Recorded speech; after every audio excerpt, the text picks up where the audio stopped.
Okay, everybody, I lied to you. Just a little fib. Remember how I said that all the machining work was done or the grinding work was done? Well, I lied. So this is a lifter. This is a hollow valve lifter. This sits on the cam right here, flat tap it. And this is the adjusting screw to adjust the lash from your lifter to your valve. This is an interference fit thread, so it's rather difficult to turn. And what I need to do to make life easier for me is down here, where they sit, right in here. As it stands, there are holes on the top of the lifter that you can insert some specialized wrenches to rotate that nut. But from what I understand, it's a pain in the butt. So what is recommended is that on this bore, you cut about 1 inch wide and 1/4 inch down, cut a notch in here. And then down here at the base, you cut a hole all the way through. The hole, you'll stick a rod or something and that will engage the cutouts in the side to keep the lifter from rotating. And then you can use a normal wrench to rotate that nut to get your lash correct. And it takes a very long job and it cuts it down significantly. So anything that's gonna do that for me, I am more than happy to take the time now to do. So with that being said, I will start and I'll show you the end product. Okay, there you can see one that I've cut down right here as compared to original here. So you can see how I'll be able to get a wrench in there, and then I'm going to cut that hole down here at the bottom of next to the oil galley tube. And that'll help us get our proper lash. All right, that's the last thing I need to do, and I'm gonna send it off to the machine shop. Yay!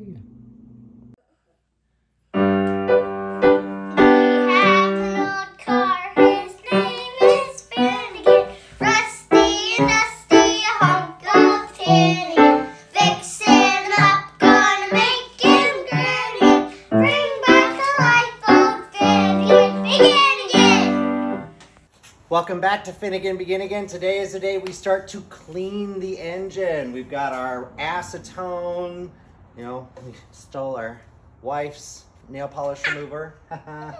So we're gonna be wiping it all down, making sure that it's completely grease-free so that one, the tape that we're using to mask it off sticks really well, and two, we aren't covered in any grime or oils that's gonna interfere with the primer or the paints adhering to the engine block. So with that, we're gonna get started wiping down, aren't we? Mm-hmm.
painted and drying.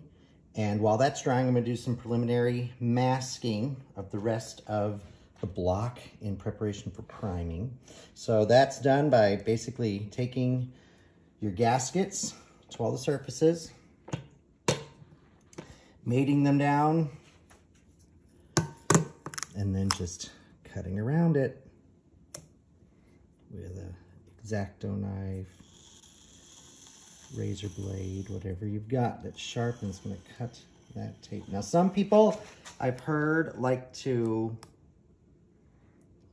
cut just inside of where the gasket is. That way they ensure that just a little bit of paint gets underneath the gasket, and then anything that they missed won't be seen, because just that much of the component will cover it up. And so you always have this perfect paint line. You don't get a little shiny bit where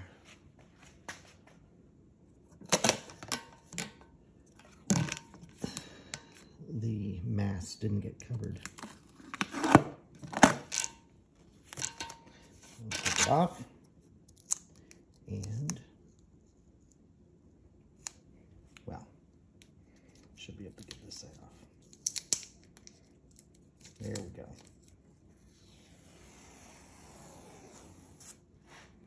There you go. And take off all the rest of it, and you should be good to paint under. These are little metal ball bearings inside there that as you shake it, it mixes up all the paint particles and gets them blended together. Can I take it now? Nope. What we have to do now is we have to take this button off. Then we're going to put it on a hard surface. I'm going to put this here. And then push down real hard. Push down. Okay, that broke the inside. Big. Yep, and now we got to shake it up again. Keep going. Shake, shake, shake, shake, shake.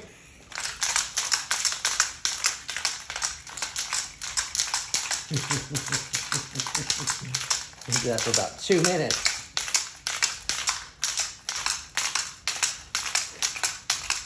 Let me know when you're done.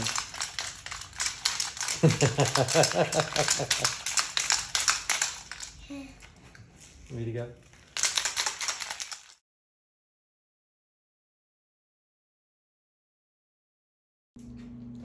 Okay, so when you're spray painting, you want to keep moving. So you're going to spray, move. Okay. Okay. Okay. Move it all the way around. There you go. So yeah, here. Okay. Here. Stop. I'm going to stay equally far apart. Okay. Let's turn it. Now I'm going to do this side. Yep. Ooh. Nope, not me. Make sure you know where it's pointed.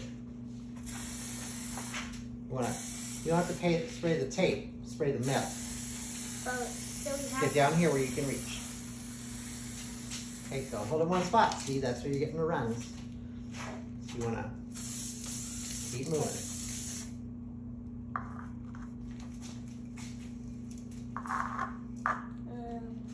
Looks like the side's done. Let me see. I gotta get up here.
sun came out in the middle of that filming, so you probably didn't get to see the last of it, but you did get to see the beginning of it. So yes, we sprayed on a 2-part epoxy primer, high temperature engine primer.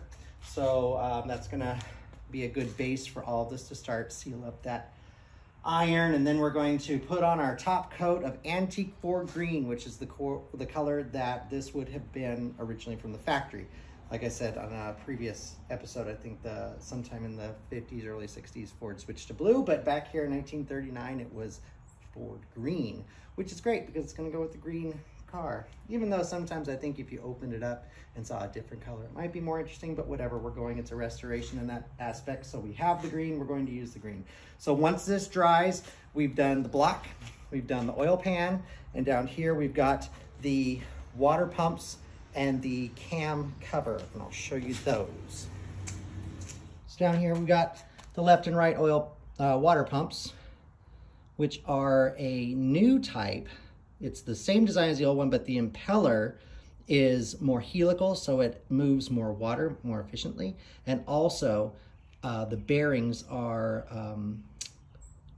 ceramic ball bearing type, permanently sealed, rather than the old bushing type, which was prone to leakage after a while. So this is going to be much more effective. And then this is the cam cover that we're going to need for the type of distributor that we're using. In 1939, they would have used a diver's helmet type distributor, but I'm going with the more modern 46 to 48 type. It's a little bit more like today's distributors, but it's still mounted on the front, so it still looks pretty cool. I love how the distributor is right there on the front. So that's it for the primer, and we will be back for the engine color, which of course will be very satisfying. And there's the oil pan there with the dipstick coming out the side. All right, see you for green. This is my youngest son, Warren. I don't know if he's been on camera yet. Say hi, Warren. Hi, Warren. He loves to play with all my little bolts and sockets. And What's a socket? what you're playing with right now. You're playing with a socket on a socket wrench. Say bye, Warren. Hi, Warren.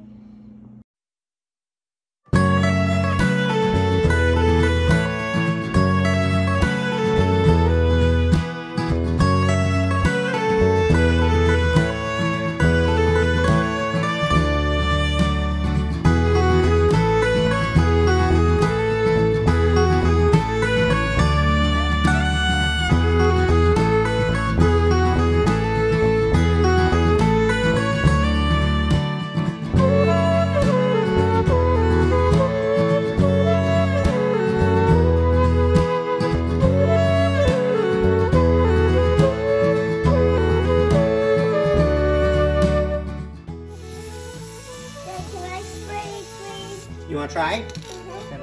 Stand right here. Okay. Now point it, right it there, and then push. Wait, where? Nope, plug it back, right here. Push. Keep pushing. Don't get your fingers in the way. Whoa! Yeah, you got your finger, didn't you? Dad, I'll be careful this time. Dad, I can do this one. Okay.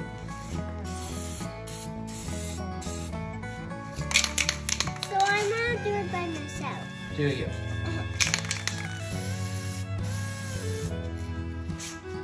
No, Dad! Look out, move.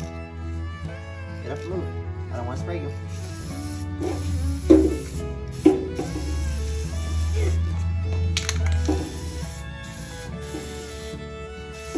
Dad, what is that?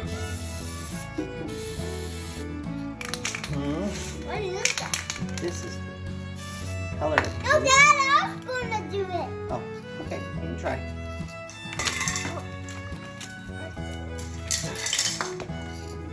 Don't spray me.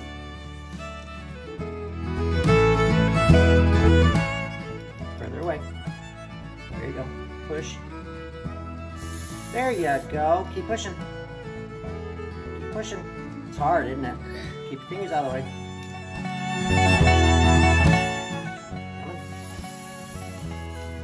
Okay, you did it.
Well, that is the engine block painted. All we have left now is to get the oil pan, which is now hanging from the engine hoist. We're going to get that painted a gloss black. And then some of our other components that are going to go in the front, like the main crank pulley is going to be black. And then once we get a transmission, we'll paint it the green as well. But for engine, we've got, again, the inside of all the oil areas is painted with Gliptol red. We've got the exterior primed in an epoxy gray and then oversprayed with antique Ford green. So authentic, authentic. What's next is engine assembly. We're gonna get greasy. We're gonna start putting this together. I'm very excited. I've had this engine for over a year now. Oh, almost 2 maybe. And I'm finally excited to get it back together so I can turn it over by hand, but then also very soon to fire it up and get it rumbling. This is gonna be great. I'm so excited. Yep, until then, see you next time. Have a great day. Bye-bye.